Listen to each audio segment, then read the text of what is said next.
Baik, bismillahirrahmanirrahim. Assalamualaikum warahmatullahi wabarakatuh. Selamat siang kawan-kawan Multatulian. Selamat berakhir pekan.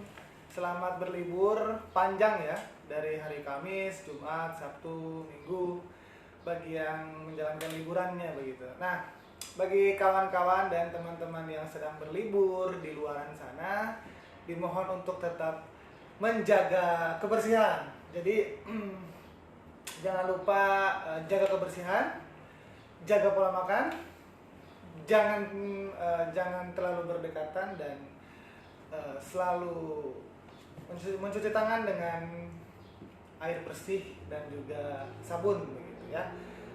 Tak lupa juga gunakan masker jika di luar, karena sekarang penyebaran COVID-19 sudah sangat merebak sekali begitu. Jadi teman-teman dan kawan-kawan semoga selalu dalam keadaan sehat dan walafiat. Amin ya rabbal alamin. Baik, di pertemuan kali ini masih sama, saya akan membahas mengenai beberapa bupati yang pernah memimpin Kabupaten Lebak, dari mulai ditandatanganinya surat keputusan atau Statblad nomor 108, kemudian sampai pada hari ini atau sampai pada tahun ini siapa yang menjabat dan siapa yang memimpin Kabupaten Lebak begitu. Nah, sebelumnya saya sudah membahas mengenai beberapa bupati Kabupaten Lebak yang telah memimpin di Kabupaten Lebak ini. Di antaranya seperti Pangeran Sanajaya, kemudian yang kedua adalah Raden Adipati Kartanegara, lalu Tumenggung Prawira Kusuma, kemudian Raden Tumenggung Sutan Angun-Angun, lalu Raden Adipati Sutanathaningrat yang kelima, yang keenam Raden Adipati Suryadi Putra, kemudian yang ketujuh Raden Tumenggung Arya Gondo Saputra. Dan saat ini insya Allah kita akan membahas dimulai dari Raden Tumenggung Hardiwinangun hingga pada Ibu Hajah Iti Oktavia Jayabaya. Baik, nah dari beberapa bupati-bupati yang telah saya sebutkan di pertemuan minggu lalu, ya, yang namanya tertuliskan di dalam buku Maksaflar hanya satu-satunya, itu adalah Raden Tumenggung Adipati Kartanegara. Karena memang Raden Tumenggung Adipati Kartanegara ini adalah bupati yang sejaman dengan Edward Dosdeker, atau lebih dikenal dengan istilah Multatuli, yang bukunya berjudul Maksaflar ini bisa mengguncang dunia atas apa yang dilihat oleh Edward Dosdeker atau Multatuli ini pada masa itu gitu. Jadi Edward Dosdeker atau Multatuli ini menuliskan sebuah roman yang berisikan mengenai pengalaman beliau saat beliau hidup di atau bertempat tinggal di Rangkas Bitung ini begitu, hingga pada akhirnya Multatuli itu pergi lagi ke Belanda begitu ya. Nah, saat ini bupati yang akan saya bahas adalah Raden Tumenggung Hardiwinangun begitu. Jadi saya mungkin akan membahas secara singkat karena masih banyak sekali bupati-bupati Lebak yang pernah memimpin dan sampai saat ini yang memimpin begitu. Jadi saya akan sprint gitu ya. Jadi akan lebih dipersingkat lagi, tidak seperti pertemuan yang lalu yang begitu panjang dan kompleks begitu. Nah, Raden Tumenggung Hardiwinangun. Jadi bagi teman-teman dan kawan-kawan yang sedang menonton secara langsung Instagram Museum Multatuli ini, mungkin yang berasal dari Rangkas Bitung atau umumnya Lebak pasti mengetahui mengenai Jalan Raden Tumenggung Hardiwinangun. Nah, teman-teman dari Rangkas Bitung dan umumnya dari Lebak pasti mengetahui Jalan Raden Tumenggung Hardiwinangun ya, yang membentang dari mulai Balong Rancalentah sampai pada Rabinza atau pintu rel kereta api Pasar Rangkas Bitung begitu. Nah, itu adalah jalan Raden Tumenggung Hardiwinangun. Nah, mungkin teman-teman dan kawan-kawan mempertanyakan sebenarnya siapa Raden Tumenggung Hardiwinangun hingga disematkan menjadi sebuah nama jalan di Kota Rangkas Bitung ini. Nah, ternyata Raden Tumenggung Hardiwinangun ini adalah bupati Kabupaten Lebak yang ke-8, yang saat itu menjabat pada tahun 1938 hingga 1945. Nah, jadi Raden Temenggung Hadiwinangun ini ketika masa hidupnya beliau ini menjabat dari tahun 38 hingga tahun 45. Adapun peristiwa yang tertuliskan dalam buku sejarah bahwasanya Raden Temenggung Hadiwinangun ini adalah salah satu korban kekejaman dari pemberontakan Laskar Gulkut yang dikomandoi oleh Ce Mamat. Nah, jadi Ce Mamat ini adalah tokoh revolusioner Banten. Jadi bagi teman-teman yang mengetahui mengenai Ce Mamat, kemudian Tubagus Alipan, kemudian Ahmad Khatib. Nah, kesemuanya adalah peristiwa revolusioner Banten pada tahun 45. Jadi sederhananya adalah ketika Indonesia ini merdeka dan Hadiwinangun masih menjabat sebagai Bupati Kabupaten Lebak. Nah, akhirnya ada salah satu tokoh pemuda yaitu Ce Mamat. Beliau mengkomandoi salah satu organisasi yaitu Laskar Gulkut.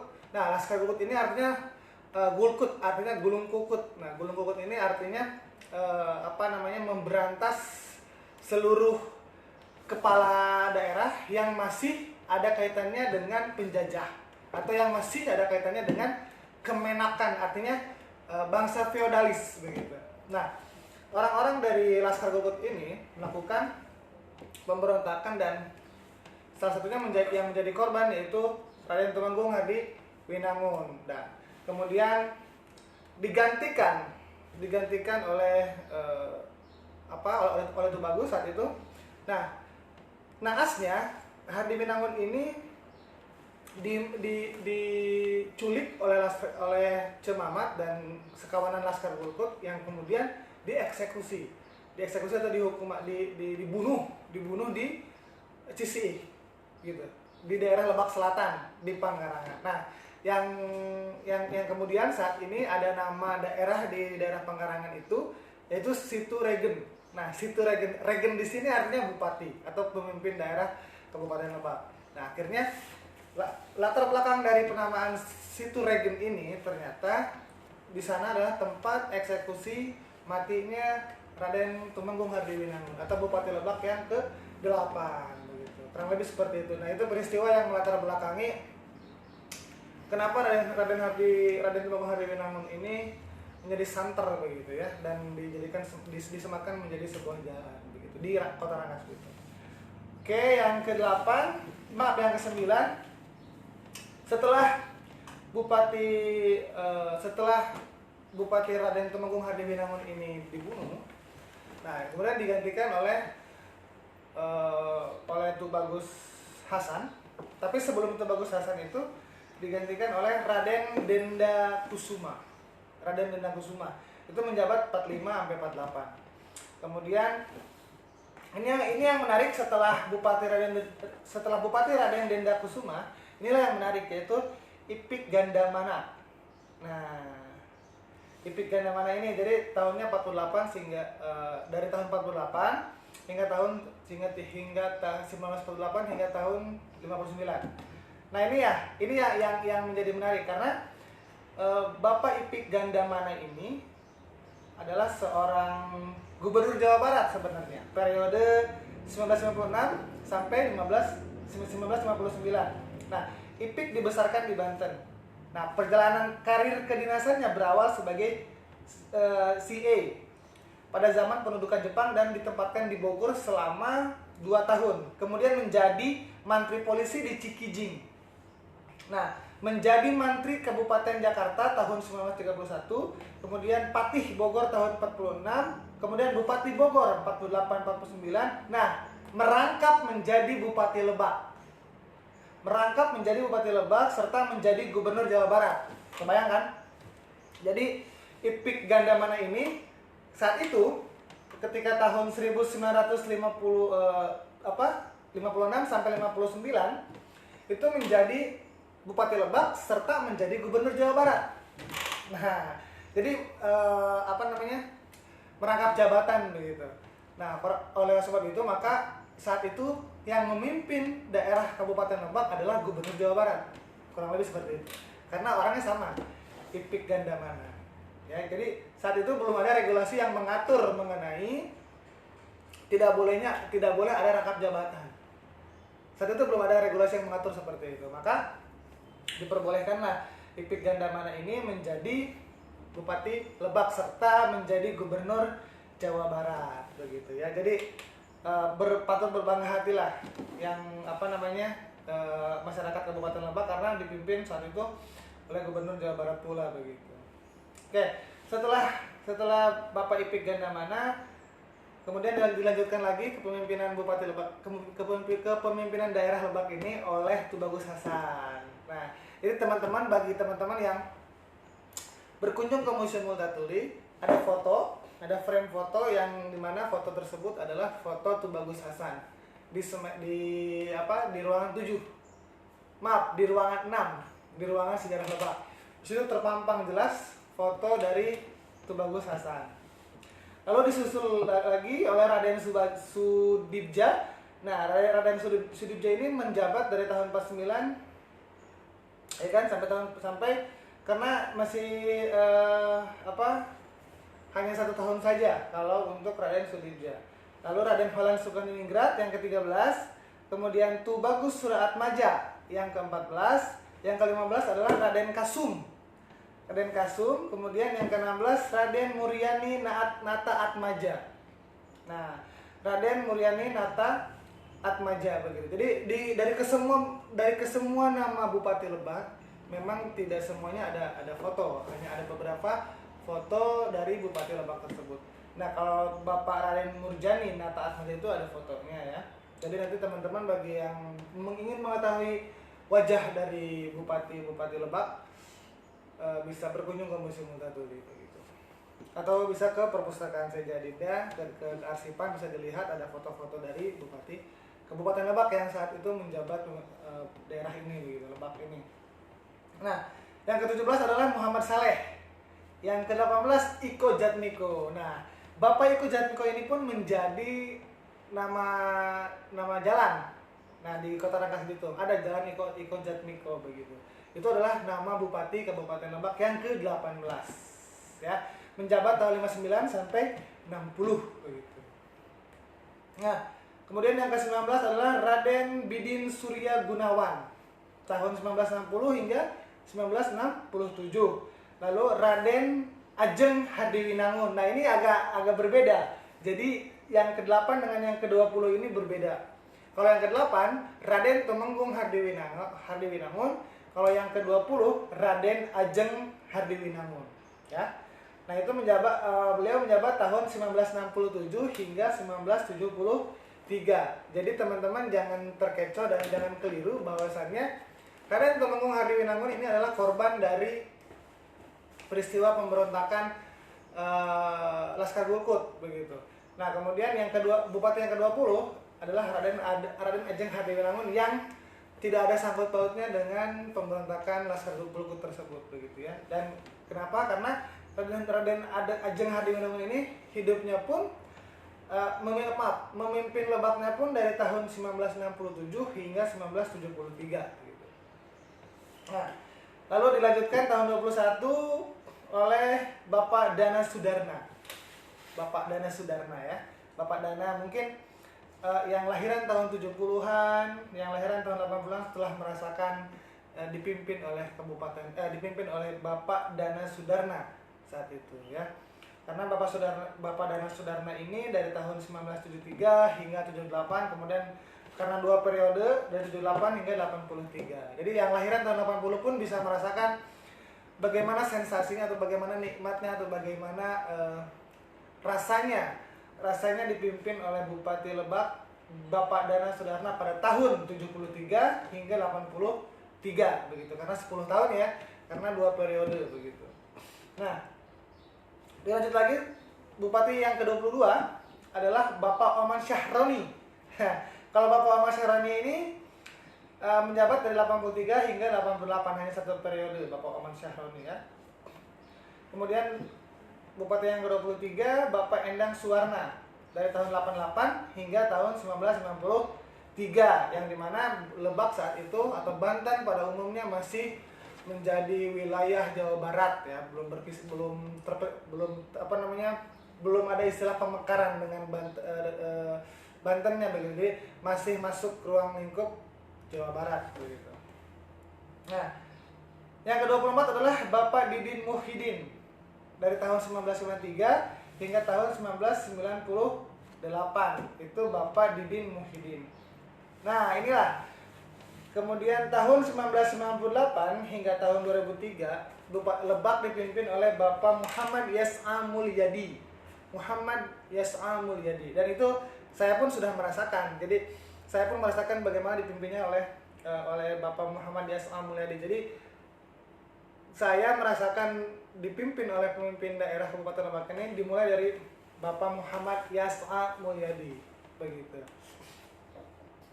Saat itu Rangkas Bitung luar biasa begitu. Jadi teman-teman yang lahiran tahun 90-an, 80-an, 70-an mungkin merasakan bagaimana rindangnya gitu ya.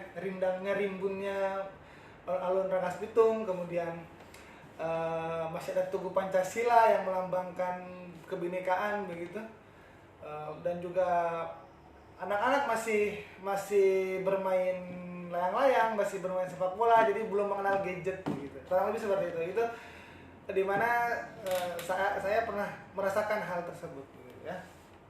Nah, setelah Bapak Yas'a Mulyadi barulah digantikan pada tahun 2003 hingga 2008 oleh Bapak Mulyadi Jayabaya. Nah, inilah titik tolak perubahan. Jadi pembangunan di mana-mana begitu, jalan menjadi bagus gitu. Nah, inilah titik tolak di mana Rangkas Bitung dan Kabupaten Lebak umumnya bisa merasakan perubahan yang merata begitu. Jadi Bapak Mulyadi Jayabaya. Jadi untuk ke semua bupati kita harus berterima kasih karena telah memimpin daerah Kabupaten Lebak ini begitu. Nah, setelah Bapak Mulyadi Jayabaya menjabat 2 periode, kemudian disusul yang saat ini hingga saat ini adalah Ibu Hajah Iti Oktavia Jayabaya. Nah, Ibu Hajah Iti Oktavia Jayabaya ini adalah bupati perempuan, ya, bupati perempuan yang pertama dalam sejarah di dalam deretan nama-nama Bupati Lebak yang pernah memimpin daerah Kabupaten Lebak. Jadi Ibu Iti ini adalah bupati perempuan pertama sepanjang sejarah kebupatian di Kabupaten Lebak begitu ya. Jadi sungguh sangat luar biasa karena saat ini semua bisa menjadi pemimpin ya, dan begitupun Ibu Hajah Iti Oktavia Jayabaya begitu. Nah, saya review ulang. Jadi dari awal itu Lebak ini dipimpin oleh Bupati Pangeran Raden Adipati Senajaya atau Raden Jamil. Kemudian yang kedua adalah Raden Adipati Tumenggung Kartanegara. Lalu yang ketiga Tumenggung Prawira Kusuma. Yang keempat Raden Tumenggung Sultan Angun-Angun. Yang kelima Raden Adipati Ajeng Sultaningrat. Yang keenam Raden Adipati Suryadi Putra. Yang ketujuh Raden Tumenggung Arya Gondo Saputra. Yang kedelapan Raden Tumenggung Hardewinangun. Yang kesembilan Raden Denda Kusuma. Denda mungkin, Raden Denda Kusuma. Kemudian yang ke-10 adalah Ipik Gandamana. Yang ke-11 Tubagus Hasan. Yang ke-12 Raden Sudibja. Yang ke-13 Raden Holen Sukadiningrat. Nah, yang inilah menjadi nama jalan juga sama, Holen Sukadiningrat di Kampung Baru. Nah, itu bupati ke-13 ya. Bupati yang ke-14 Tubagus Surya Atmaja. Bupati yang ke-15 Raden Kasum. Nah, bupati yang ke-16 Raden Muryani Nata Atmaja. Bupati yang ke-17 Muhammad Saleh. Bupati yang ke-18 Iko Jatmiko. Bupati yang ke-19 Raden Bidin Surya Gunawan. Bupati yang ke-20 Raden Ajeng Hardewinangun. Bupati yang ke-21 Dana Sudarna. Bupati yang ke-22 Oman Syahroni. Bupati yang ke-23 Endang Suwarna. Kemudian yang ke-24 Didin Muhyiddin. Yang ke-25 adalah Muhammad Yas'a Mulyadi. Lalu yang ke-26 Bapak Mulyadi Jayabaya. Lalu yang saat ini yaitu Ibu Hajah Iti Oktavia Jayabaya. Nah, Jadi dari ke-26 daftar tadi yang gendernya perempuan tuh hanya Ibu Haja Iti Oktavia Jayabaya. Begitu. Oke, mungkin itu saja pembahasan mengenai daftar Bupati Lebak dari masa ke masa ya. Jadi bagi siapapun yang ingin bertanya diperbolehkan bertanya. Ada pertanyaan? Nggak ada. Oke, jika tidak ada pertanyaan, saya cukupkan. Terima kasih dan mohon maaf jika ada perkataan-perkataan yang salah. Kita akan bertemu lagi di pertemuan yang selanjutnya begitu. Terima kasih. Wassalamualaikum warahmatullahi wabarakatuh.